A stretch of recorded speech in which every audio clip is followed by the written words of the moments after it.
Hi everyone and welcome to all. तो आज cover करने वाले हैं लेक्चर नंबर सीरीज को, डे 7 सीरीज को। इससे पहले तक जो है 6 क्लास कवर कर चुके हैं।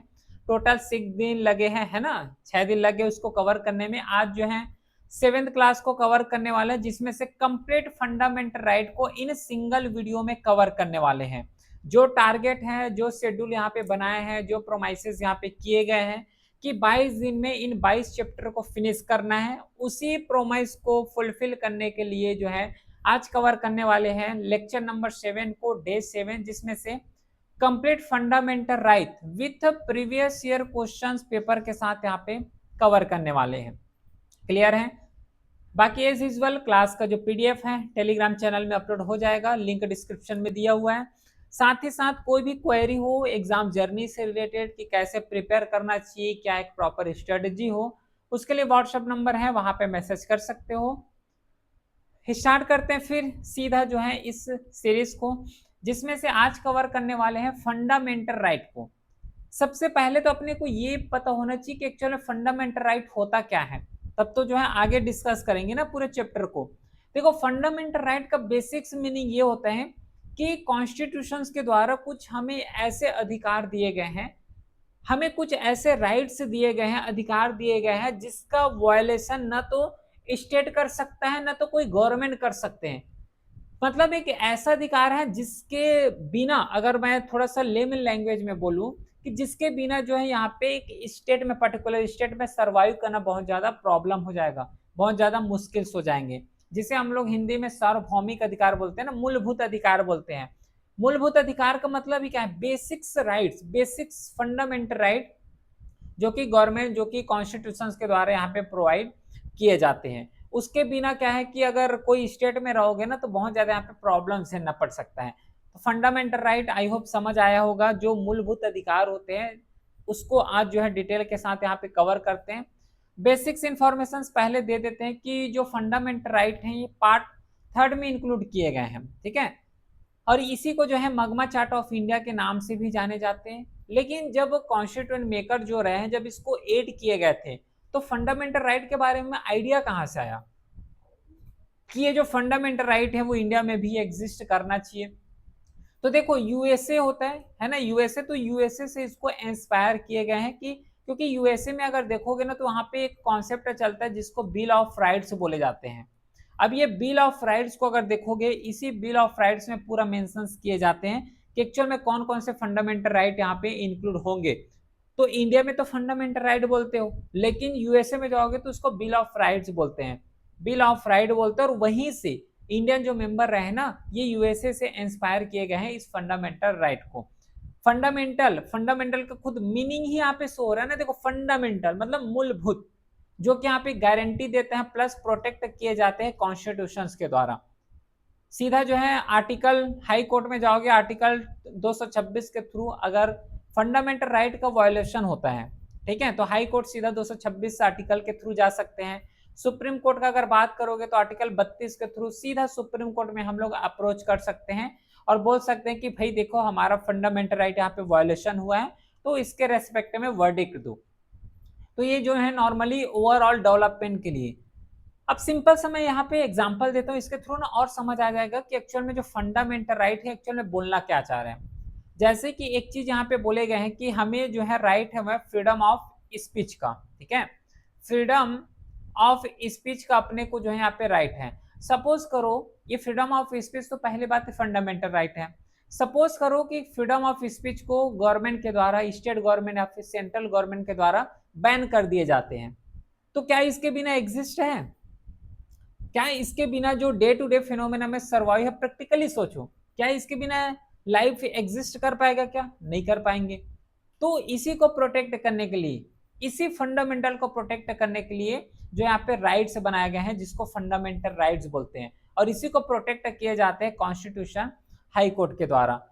कई इंपॉर्टेंट फीचर के साथ भी यहाँ पे आते हैं फंडामेंटल, जैसे कि सबसे पहले देखोगे तो फंडामेंटल राइट को यहाँ पे अमेंड तो किए जा सकते हैं, नो डाउट है ना। और यहाँ पे कई डिबेट भी रहे हैं, जब फीचर्स डिस्कस कर रहे थे कॉन्स्टिट्यूएंट असेंबली का, तो उसमें एक और यहाँ पे डिबेट हो रहा था कि प्रीएम्बल पार्ट है कि नहीं, और एक और डिबेट ये हो रहा था कि जो कॉन्स्टिट्यूशन है है ना, तो उस कॉन्स्टिट्यूशन को अमेंड किए जा सकते हैं कि नहीं किए जा सकते। तो आर्टिकल जो है यहाँ पे कंक्लूजन में क्या निकला कि आर्टिकल 368 के थ्रू प्रियम्बल को भी अमेंड किए जा सकते हैं, फंडामेंटल राइट को भी अमेंड किए जा सकते हैं इस आर्टिकल के थ्रू। लेकिन जो बेसिक स्ट्रक्चर है, ये बेसिक स्ट्रक्चर को यहाँ पे अमेंड नहीं किए जा सकते। ये चीज यहाँ पे बोले गए हैं कि बेसिक स्ट्रक्चर को अमेंड नहीं किए जा सकते।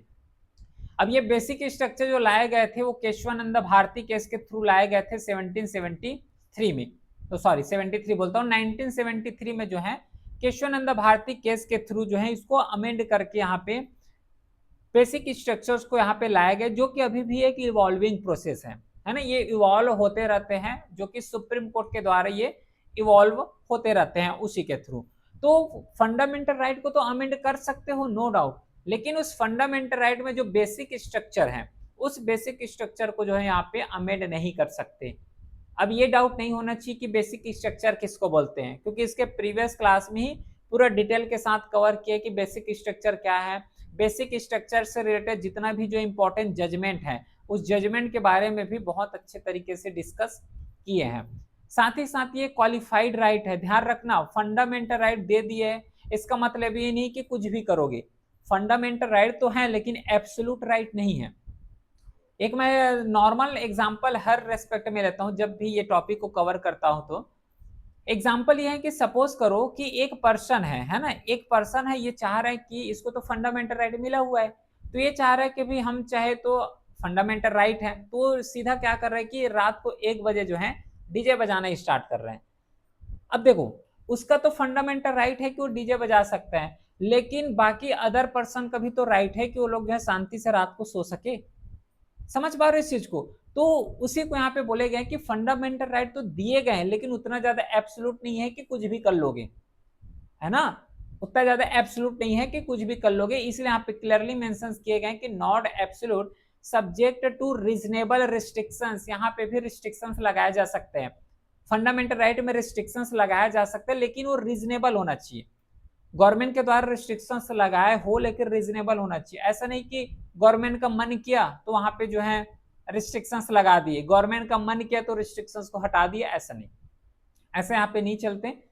साथ ही साथ अगर फंडामेंटल राइट का वायलेशन होता है तो सीधे अप्रोच कर सकते हो सुप्रीम कोर्ट को, हाई कोर्ट को, जो कि एक प्रोटेक्टिव होता है। प्रोटेक्टिव किससे किए जाएंगे, किससे प्रोटेक्ट किए जाएंगे? एक तो गवर्नमेंट एक्शंस हो गए, अगर गवर्नमेंट जो है कोई रूल्स और रेगुलेशंस बनाते हैं, कोई पॉलिसी बनाते हैं, तो वहां से जो है अगर बेसिक्स फंडामेंटल राइट वायलेशन हो रहे हैं, फंडामेंटल राइट का अगर वायलेशन हो रहा है तो इसके अगेंस्ट हम लोग हाई कोर्ट, सुप्रीम कोर्ट जा सकते हैं। साथ ही साथ कुछ ऐसे केसेस होते हैं जहां पे प्राइवेट इंडिविजुअल अगर फंडामेंटल राइट को वायलेशन कर रहा है, जैसे कि मैं हूं, अगर सामने वाले के फंडामेंटल राइट को वायलेशन कर रहा हूं तो वो पर्सन जो है मेरे अगेंस्ट जो है हाई कोर्ट, सुप्रीम कोर्ट जा सकते हैं, ये बोल के जाएगा कि मेरे फंडामेंटल राइट को जो सामने वाले पर्सन है उन्होंने वायलेट किए हैं। अब इसमें भी केसेस होते हैं, है ना, इसमें भी केसेस होते हैं, ऐसा नहीं कि सब लोग जो है चले जाएंगे, ठीक है, ऐसा नहीं होता। उसी के साथ इसके बारे में तो बता दिया कि डायरेक्टली जो आर्टिकल 32 है, आर्टिकल 32 के थ्रू सीधा जो है सुप्रीम कोर्ट जा सकते हैं। तो ये चीज यहाँ पे मेजरली डिफाइन किए गए हैं, जो कि एक नॉर्मल फीचर्स हैं। साथ ही साथ डेमोक्रेटिक नेचर बताया गया है कि ये पॉलिटिकल डेमोक्रेटिक हैं, जो यहाँ पे एग्जीक्यूटिव जो टेरेनी है, जो पॉलिसी के थ्रू यहाँ पे पीपल के अगेंस्ट काम कर सकते हैं, उन सबको जो है रोकने का काम यहाँ पे किए जाते हैं, और ये जस्टिसिएबल है। जैसे कि आगे वाले क्लास में कवर करेंगे डीपीएसपी के बारे में, तो डीपीएसपी देखो नॉन जुडिशियबल होते हैं, डीपीएसपी का अगर वायलेशन होता है तो इसके अगेंस्ट जो है हाई कोर्ट, सुप्रीम कोर्ट नहीं जा सकते। सेम जो है आगे और कवर करेंगे फंडामेंटल ड्यूटीज के बारे में, तो ये भी जो है नॉन जुडिशियबल होते हैं। लेकिन जो फंडामेंटल राइट है, फंडामेंटल राइट का सपोज अगर वायलेशन होता है तो इसके अगेंस्ट सीधा जो है सुप्रीम कोर्ट या फिर हाई कोर्ट जा सकते हैं। साथ ही साथ ये क्लेम करते हैं अगेंस्ट स्टेट, और लॉजिकल सी बात है कि भाई कोई फंडामेंटल राइट को अगर उल्लंघन करेगा, वायलेट करेंगे, तो स्टेट ही कर सकता है ना। स्टेट कैसे करेंगे? कोई रूल ला दिए, कोई रेगुलेशन ला दिए गए जो कि सीधा फंडामेंटल राइट को वायलेशन कर रहा है वो, और ये एक फंडामेंटल राइट का वायलेशन नहीं होगा, कई डिफरेंट यहाँ पे फंडामेंटल राइट का वायलेशन किए जा सकते हैं। लेकिन कुछ केसेस ऐसे बनते हैं जिसमें फंडामेंटल राइट को ऑटोमेटिकली सस्पेंड कर दिए जाते हैं, है ना। तो फंडामेंटल राइट तो दिए गए हैं लेकिन ऐसे भी कुछ सिनारियो आते हैं, इसको एक्सेप्शंस की कैटेगरी में रख सकते हैं कि फंडामेंटल राइट को भी यहाँ पे सस्पेंड कर दिए जाते हैं। जैसे कि एक एग्जांपल लेते हैं, सपोज करो अगर इमरजेंसी आ गए, तो इमरजेंसी आ गए तो इस समय पूरे जितना भी फंडामेंटल राइट है सब फंडामेंटल राइट को यहाँ पे सस्पेंड कर दिए जाते हैं। लेकिन दो ऐसे फंडामेंटल राइट है जिसको सस्पेंड नहीं करते, चाहे कैसा भी इमरजेंसी आ जाए, आर्टिकल 20 और आर्टिकल 21। अब ये जो आर्टिकल 20 और आर्टिकल 21 है, इसमें क्या क्या आते हैं, इसमें क्या क्या आते हैं इसको आगे तो डिस्कस करेंगे, लेकिन सबसे पहले ये समझो कि आर्टिकल 20 और आर्टिकल 21 जो है इमरजेंसी के टाइम पे भी जो है सस्पेंड नहीं किए जाते हैं। इवन आर्टिकल 19 को भी सस्पेंड कर देते हैं। आर्टिकल 15 हो गया, 16, 17, जितना भी फंडामेंटल राइट है सब फंडामेंटल राइट को यहाँ पे सस्पेंड किए जाएंगे। ये तो नहीं आएगा, है ना, ये सब तो नॉर्मल है। आर्टिकल 19 का बता रहा था, आर्टिकल 19 एक फंडामेंटल राइट के अंदर आते हैं, इसको भी सस्पेंड कर दिए जाते हैं। बस दो ही आर्टिकल यहाँ पे छोड़ दो, आर्टिकल 20 और आर्टिकल 21, इसको सस्पेंड नहीं करते, बाकी अदर जितना भी है सबको इमरजेंसी के टाइम में सस्पेंड कर दिए जाते हैं। और ये इमरजेंसी कैसा होना चाहिए, नेशनल इमरजेंसी होना चाहिए, नेशनल इमरजेंसी। आर्टिकल 352, आर्टिकल 352 जो है नेशनल इमरजेंसी के बारे में ही यहाँ पे बताते हैं। साथ ही साथ कुछ स्पेशल रूल है, स्पेशल रूल जो आर्टिकल 358 में मेंशन किए गए कि आर्टिकल 19 जो है ऑटोमेटिकली सस्पेंड कर दिए जाते हैं। आर्टिकल 90 क्या बोलता है, फ्रीडम ऑफ स्पीच के बारे में ही तो बताते हैं, आगे डिस्कस करेंगे इसके बारे में।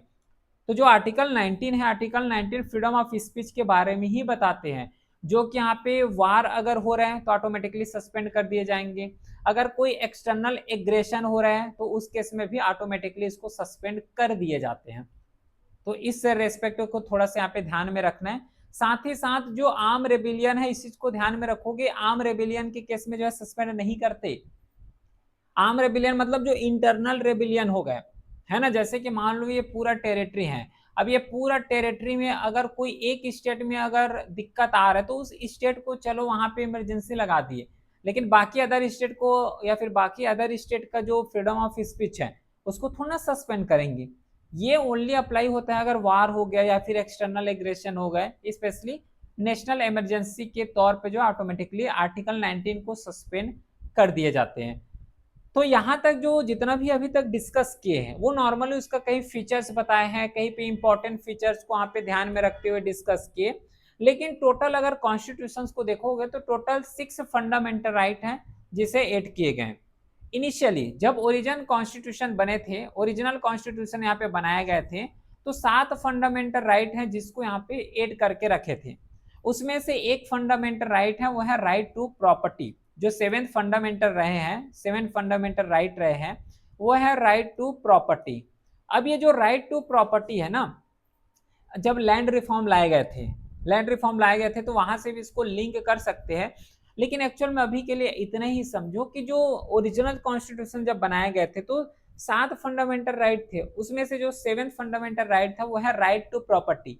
अब ये जो राइट टू प्रॉपर्टी को क्या किए गए कि इस राइट टू प्रॉपर्टी को यहाँ पे इलिमिनेशन कर दिए, मतलब इसको फंडामेंटल राइट के कैटेगरी में डाल दिए।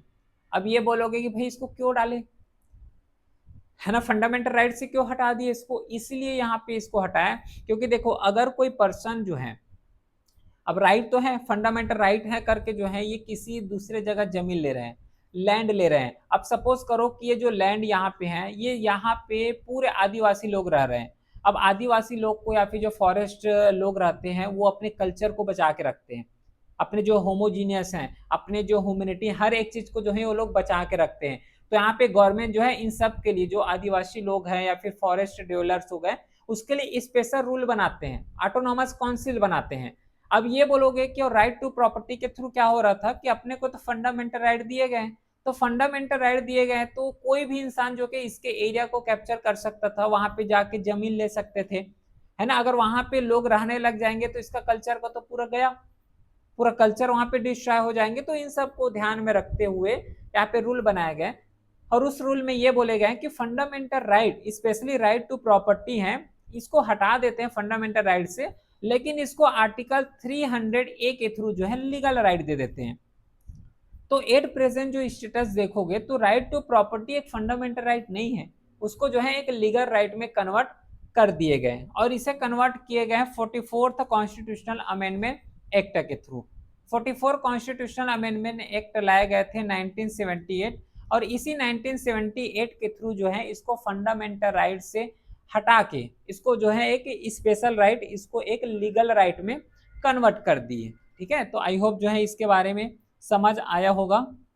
ठीक है, यहाँ पे तो टोटल 6 फंडामेंटल राइट कौन कौन से हैं? Right to equality, right to freedom, right against exploitation, right of religion, cultural and educational right और राइट टू कॉन्स्टिट्यूशनल रेमेडीज।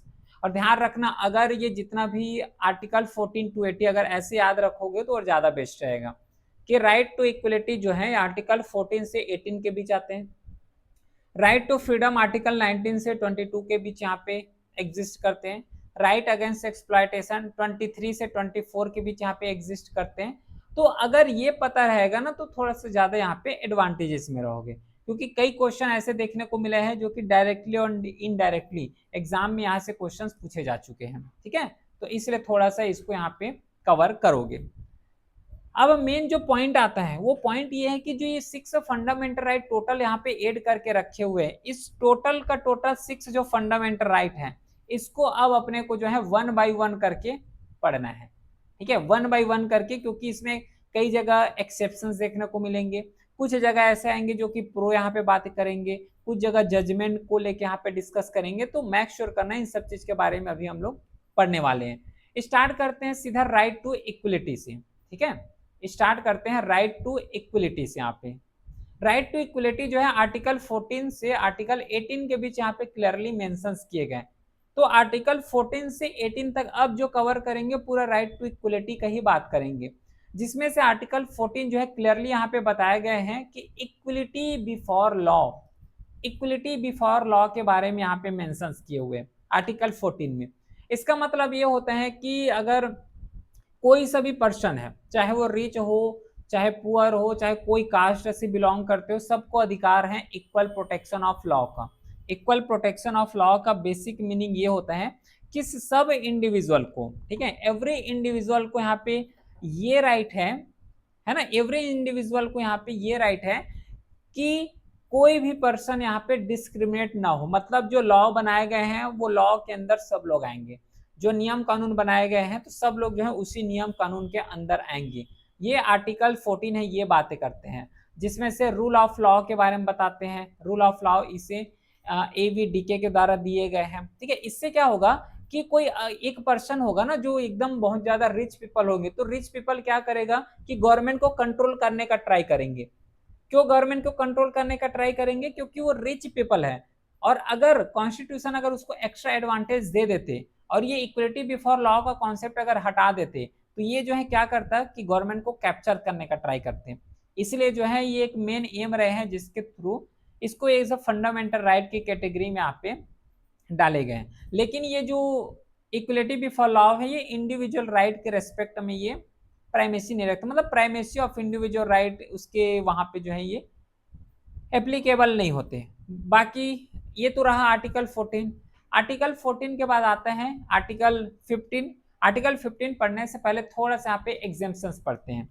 देखो, इक्वलिटी ऑफ राइट दिए हुए हैं। अब इक्वलिटी ऑफ राइट तो दिए हैं और इसका मतलब यही बताया कि सब लोग जो हैं कोई नियम कानून बनाए उसके अंदर आएंगे। अब ये डाउट आ सकता है कि भाई प्रेसिडेंट को तो कुछ ज्यादा ही पावर दे के रखे हैं, गवर्नर को तो बहुत ज्यादा इम्यूनिटी पावर है, MLA को स्पेशल प्रोविजन दिए जाते हैं, MPs को यहाँ पे कुछ प्रिविलेजेस दिए जाते हैं, तो उसको क्यों थोड़ा सा यहाँ पे ट्रीट किए जा रहे हैं? इसलिए ट्रीट किए जाते हैं क्योंकि यहाँ पे कॉन्स्टिट्यूशनल के रेस्पेक्ट में एग्जेम्पशंस दिए गए हैं। एग्जेम्पशन से क्वेश्चन आता है कि आर्टिकल 361 ये बोले हैं immunity to president and governor, उसको एक्स्ट्रा पावर दिए के रखे हुए हैं। आर्टिकल 361 में जो है रिपोर्टिंग प्रोटेक्शन हो गया। आर्टिकल 105 में MP जो होते हैं उसको प्रिविलेजेस के बात किए गए हैं। आर्टिकल 194 में जो है MLA का स्पेशल प्रिविलेजेस के बात किए गए हैं, उसके बारे में यहाँ पे बात किए गए हैं। तो ये कुछ एग्जेम्पशंस हैं। साथ ही साथ फॉरेन डिप्लोमेट हो गए, UN एजेंसीज हो गए, इन सबको जो है एग्जेम्पशंस की कैटेगरी में रखे गए हैं।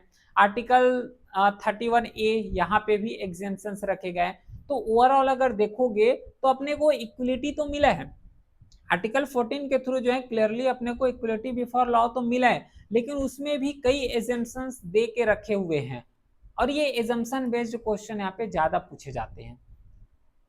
आर्टिकल 14 के बारे में अगर देखोगे तो आर्टिकल 14 जो है प्रोहिबिशन ऑफ डिस्क्रिमिनेशन के बारे में यहाँ पे डिस्कस करते हैं। मतलब कहीं से भी जो है डिस्क्रिमिनेट नहीं करोगे, कहीं से भी यहाँ पे डिस्क्रिमिनेशन नहीं होना चाहिए। डिस्क्रिमिनेशन का मतलब क्या है कि भेदभाव कर रहे हो, है ना, किसी पर्सन को यहाँ पे भेदभाव कर रहे हैं। किसके बेसिस में भेदभाव कर रहे हैं कि भाई ये जो है इस कास्ट से बिलोंग करते हैं तो ये अलग पर्सन होंगे, ये जो है इस ग्रुप से बिलोंग करते हैं, इस इथनिक ग्रुप से बिलोंग करते हैं तो ये पर्सन जो है बिल्कुल अलग होंगे। लॉजिक बात समझ रहे हो। और जो है कई के बेसिस में जैसे कि रेसेस हो गया, रेस के बेस में जो है इसको डिफाइन करते हैं, प्लेस ऑफ बर्थ के बेस में जो है इसको डिस्क्रिमिनेट कर सकते हैं, धर्म के बेसिस में जो है डिस्क्रिमिनेट करते हैं। तो ये नहीं होना चाहिए। बोलने का मतलब ये है कि आर्टिकल 15 में क्लियरली मेंशन करके रखा हुआ है कि डिस्क्रिमिनेट नहीं करोगे, इन सब के बेसिस में जो है डिस्क्रिमिनेट यहाँ पे नहीं होना चाहिए। उसके बाद यहाँ पे आर्टिकल 15 जो सब क्लॉज 2 है वो ये बताता है कि हमें जैसे कि शॉप हो गया, होटल्स हो गया, रेस्टोरेंट हो गए, वेल टैंक हो गया, रोड्स हो गए, पब्लिक प्लेसेस हो गए, इसमें सबका अधिकार है, यहाँ पे भी डिस्क्रिमिनेट नहीं होना चाहिए। ऐसा होता है ना कि जैसे कि कोई स्टेट प्रॉपर्टी है, स्टेट मतलब पब्लिक प्रॉपर्टी है, पार्क में चले जाओ, पार्क में जाओगे तो कुछ लोगों का प्रॉपर सीट बुक करके रखते हैं, मतलब यहाँ पे डेली बैठ रहे हैं तो वहीं पे बैठेंगे, कोई अदर पर्सन आएगा तो उसको बैठने नहीं देते। तो यहाँ पे डिस्क्रिमिनेशन का एक भाव आ रहा है कि नहीं आ रहा है, आ रहा है ना। तो इसके बेसिस में जो है डिस्क्रिमिनेशन यहाँ पे नहीं होना चाहिए। आर्टिकल 15 थर्ड जो सब क्लॉज है, आर्टिकल 15 4 जो सब क्लॉज है, यहाँ पे रिजर्वेशंस का बात की है। अब ये भी तो डाउट हो सकता है ना भी कि जो है यहाँ पे कुछ लोगों को रिजर्वेशन दे के रखे हैं, जब उसको रिजर्वेशन दे रहे हो तो बाकी लोगों के साथ तो डिस्क्रिमिनेट कर रहे हो ना, कि एक को रिजर्वेशन दे रहे हो बाकी को रिजर्वेशन नहीं दे रहे हो। तो ये भी एक हो सकता है कि यहाँ पे तो क्वेश्चन आएगा कि यहाँ पे तो खुद ही गवर्नमेंट डिस्क्रिमिनेट कर रहे हैं रिजर्वेशन देके। तो नहीं, रिजर्वेशन दिए जाते हैं वुमेन को, चिल्ड्रेन को, SC ST बैकवर्ड क्लासेस को, कि उसका जो है अपलिफ्टमेंट हो सके, है ना, उसका अपलिफ्टमेंट हो सके। अपलिफ्टमेंट के लिए जो है यहाँ पे रिजर्वेशन दिए जाते हैं, डिस्क्रिमिनेशन के लिए जो है रिजर्वेशन यहाँ पे नहीं दिए जाते। वही तो यहाँ पे एग्जाम्पशंस की कैटेगरी में आता है, जो रिजर्वेशन है उसको एग्जाम्पशंस की कैटेगरी में रखे गए। जैसे यहाँ पे ओबीसी को रिजर्वेशन दिए जाते हैं 27%, ठीक है, इसे लाए गए थे ना 93rd अमेंडमेंट एक्ट 2005 में। ईडब्ल्यूएस को रिजर्वेशन दिए जाते हैं 103rd कॉन्स्टिट्यूशनल अमेंडमेंट एक्ट 2019 के रेस्पेक्ट में, जो कि 10% रिजर्वेशन का बात करते हैं। तो जहां पे अगर रिजर्वेशन के बारे में अगर बात कर रहे हो तो रिजर्वेशन जो है गवर्नमेंट की तरफ से यहाँ पे छूट दिए गए, मतलब एग्जेम्पशन दिए गए कि ये जो है डिस्क्रिमिनेशन की कैटेगरी में नहीं आते। तो मेक श्योर करना कि अगर ये डाउट आ रहा होगा कि रिजर्वेशन क्यों दिए जाते हैं, तो रिजर्वेशन इसलिए दिए जाते हैं ताकि जो है बैकवर्ड जो क्लासेस हैं, जितना भी मेन स्ट्रीम से बाहर हो गए उसको जो है मेन स्ट्रीम में लाने का कार्य, अपलिफ्टमेंट का कार्य यहाँ पे किए जाते हैं, जिसके थ्रू थोड़ा सा आगे यहाँ पे आ सके। उसके बाद जो आता है वो है आर्टिकल 16। आर्टिकल जो 16 है ये इक्वलिटी ऑफ अपॉर्चुनिटी के बारे में बात करते हैं।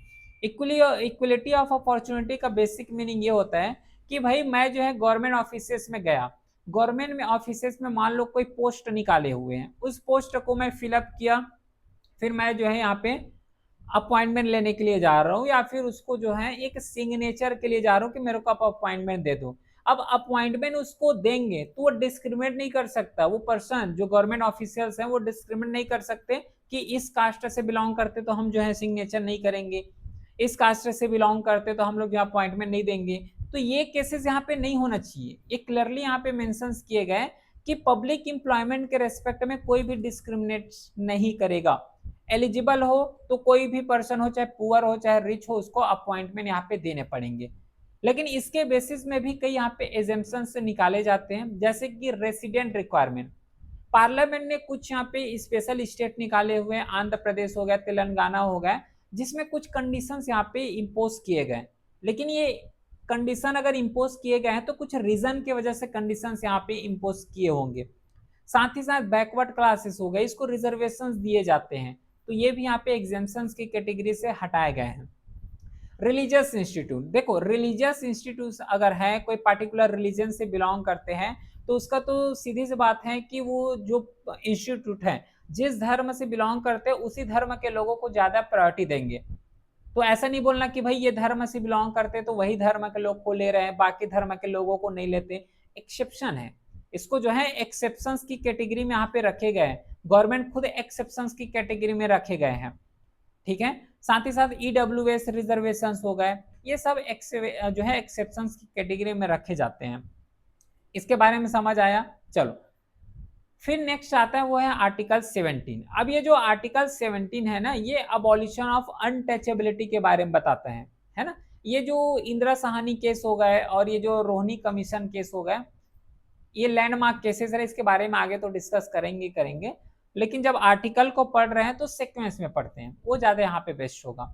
आर्टिकल जो 17 है, ये आर्टिकल 17 क्लियरली बोले गए कि अबॉलिशन ऑफ अनटचेबिलिटी, मतलब छुआछूत का भाव यहाँ पे नहीं होना चाहिए, और छुआछूत अगर करते हो तो कई लीगल फ्रेमवर्क भी इसके रेस्पेक्ट में बनाए गए हैं। अगर छुआछूत करोगे तो यहाँ पे पड़ेगा डंडा, मतलब सीधा यहाँ पे जेल भी हो सकता है। Protection of civil right act 1955 हो गया, ये जो है ओरिजिनली रहे अनटचेबिलिटी ऑफेंस एक्ट 1955, इसको बल्कि रीनेम कर दिए। रीनेम करने से कुछ नहीं होता, उसमें प्रोविजन एज इट इज वहां पे रखे गए हैं। तो ये प्रोविजन है, और इस प्रोविजन के थ्रू ये बताया गया है कि अगर अनटचेबिलिटी करते पाए गए तो वहां पे पनिशमेंट मिलेगा। अनटचेबिलिटी मतलब छुआछूत समझते हो ना, लेकिन ध्यान रखना कहीं भी कॉन्स्टिट्यूशन में डिफाइन नहीं किया कि एक्चुअल में अनटचेबिलिटी का मीनिंग क्या होता है। कॉन्स्टिट्यूशन में कहीं पे भी जो है इसको मेंशन नहीं किए गए हैं, लेकिन नॉर्मली अनटचेबिलिटी का मतलब क्या होता है, जैसे कि कास्ट बेस्ड डिस्क्रिमिनेशन हो गया, सोशल डिसेबिलिटी इम्पोज हो गए, तो ये सब क्या चीज है, ये एक अनटचेबिलिटी। जैसे कोई सोसाइटल लेवल में ही बहुत ज्यादा बैकवर्ड है, तो उसको पहले से एज्यूम कर लेते हैं कि ये जो पर्सन है, ये पर्सन थोड़ा सा बैकवर्ड है, तो अनटचेबिलिटी इसको कंसिडर किया जाए, उसके साथ भेदभाव किया जाए, तो ऐसा जो है इसको अनटचेबिलिटी कंसिडर करते हैं। लेकिन इसको अबॉलिशन किए गए हैं, आर्टिकल 17 के थ्रू क्लियरली अबॉलिश किए जा चुके हैं।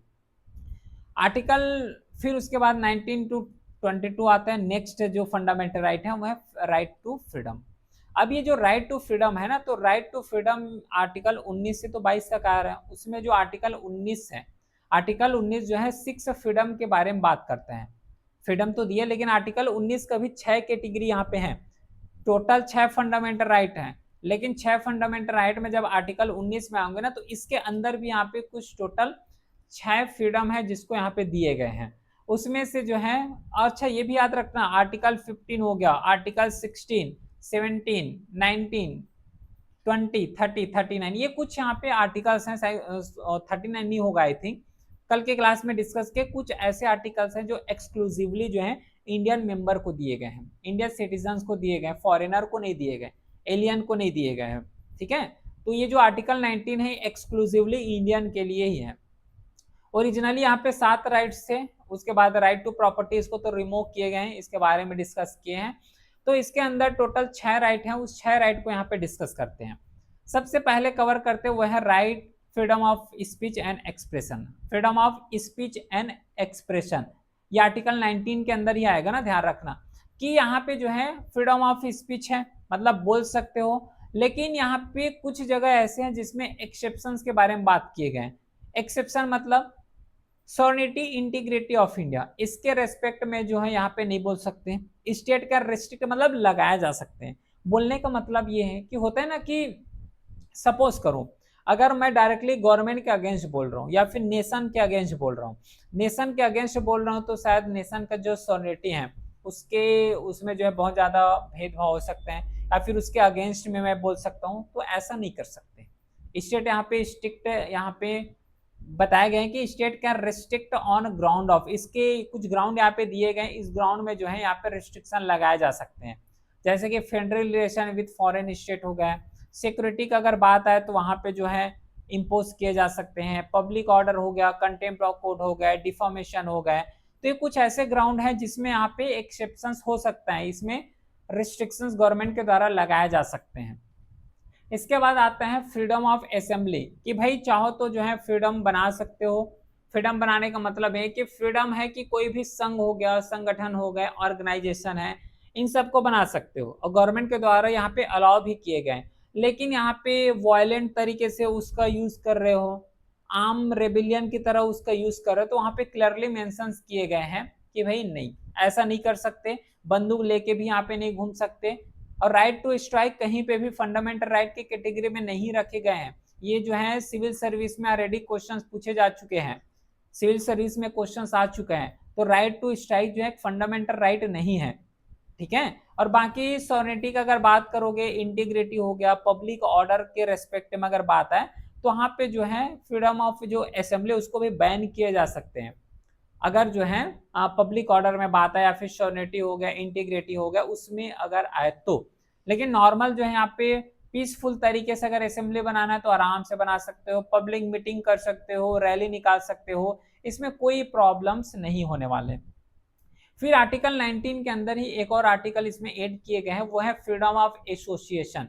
एसोसिएशन का मतलब है कि पॉलिटिकल पार्टी फॉर्म कर लो, कर सकते हो, ट्रेड यूनियन हो गया, क्लब हो गए, सोसाइटीज हो गए, तो इन सब चीज का जो है यहाँ पे फॉर्म कर सकते हो।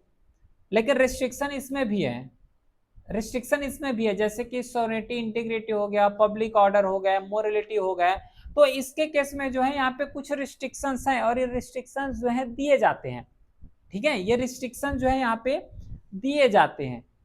तो एससी ने भी कुछ यहाँ पे ऑब्जर्व किए गए हैं कि no fundamental right to recognition of association, associations बना लियो, एसोसिएशन बन गए हैं, इसका मतलब ये नहीं कि उसको जो है रिकॉग्नाइज कर लेंगे। एसोसिएशन बना लिए हो, ग्रुप बन गए, संगठन बन गए, इसका मतलब ये नहीं कि स्ट्राइक करोगे, स्ट्राइक करोगे, इसका मतलब ये नहीं कि बार्गेनिंग करोगे, कलेक्टिव बार्गेनिंग करोगे। तो बोलने का मतलब ये है कि फ्रीडम ऑफ एसोसिएशन है, कोई सा भी बना लो, लेकिन थोड़ा सा यहाँ पे कुछ रिस्ट्रिक्शंस है, उस रिस्ट्रिक्शंस के अंदर ही फ्रीडम ऑफ एसोसिएशन यहाँ पे बनने वाले हैं। फिर आएगा वो है freedom of movement.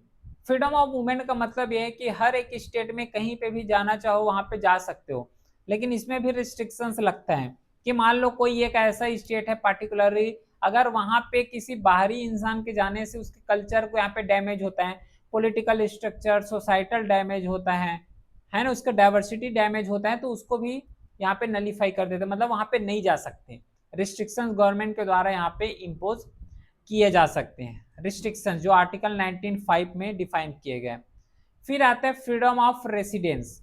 Freedom of residence के बारे में ये बोले गए हैं कि कहीं पे भी रह सकते हो, कहीं पे भी रह सकते हो, लेकिन वही बात आया ना कि जो आदिवासी क्षेत्र वहां पे नहीं रह सकते, लॉजिक लगा होगा। फिर आता है freedom of profession. Freedom of profession मतलब है कोई भी प्रैक्टिस कर लो, कोई सा भी बिजनेस कर सकते हो, खुद के ऊपर है, लेकिन ध्यान रखना बस इलीगल तरीके से नहीं होना चाहिए, है ना, डेंजरियस प्रोफेशन यहाँ पे नहीं होना चाहिए। बाकी प्रोफेशन तो कोई सा भी है, कोई सा भी प्रोफेशन यहाँ पे बना सकते हो।